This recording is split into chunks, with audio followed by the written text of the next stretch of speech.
வணக்கம், என் பேர் ஆனந்த். நான் கோஷாலா சூப்பராக ஒர்க் பண்ணிகிட்ருக்கேன். இந்த ப்ராஜெக்ட் ஆரம்பிச்சது இங்கே வேலை செய்ய வாய்ப்பு எனக்கு கிடச்சிச்சு.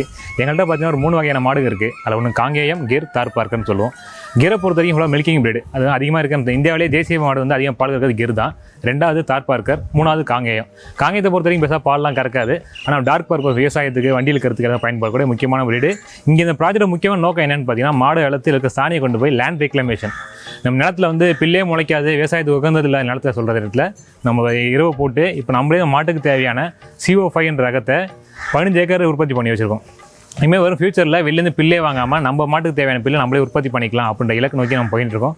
மாடை பொறுத்தவரைக்கும் தற்சமயத்து பார்த்தீங்கன்னா காலையில் ஒரு 7 மணிக்கு வச்சுட்டு வந்து ஆளுங்க மாடு வைக்க ஓட்டு போயிடுவாங்க. மறுபடியும் 12:30 தான் உள்ளே வருவோம். இதில் மெயினாக மில்கிங் பார்த்தீங்கன்னா வந்து காலையில் ஒரு 4:30 மில்கிங் பண்ணுவாங்க, ஈவினிங் 4:30 மில்கிங் பண்ணுவாங்க. இந்த மில்கிங் நம்ம என்ன பண்ணால் A2 மில்க்னு சொல்லுவோம். இப்போ மெட்ரோபால் சிட்டிலாம் பார்த்தீங்கன்னா அரௌண்ட் ஒரு 128 போயிட்டு இருக்குது. இப்போ நம்ம என்ன பண்ணுறோம், நம்ம எம்ப்ளாயிஸ் நம்ம சார்ந்தவங்க எல்லாத்துக்குமே வந்து 70-80 கொடுத்துட்ருக்கோம். வந்து நம்ம ப்ராடக்ட்டோட பை ப்ராடக்ட் பார்த்தீங்கன்னா அவ்வளோ ஒரு டேஸ்ட்டாக இருக்கும். காரணம் வந்து நாங்கள் மாடு கட்டி போகிறதில்ல, அவங்க ரேஞ்சுக்கு அவங்கள ஃப்ரீயாக விட்டுறோம்.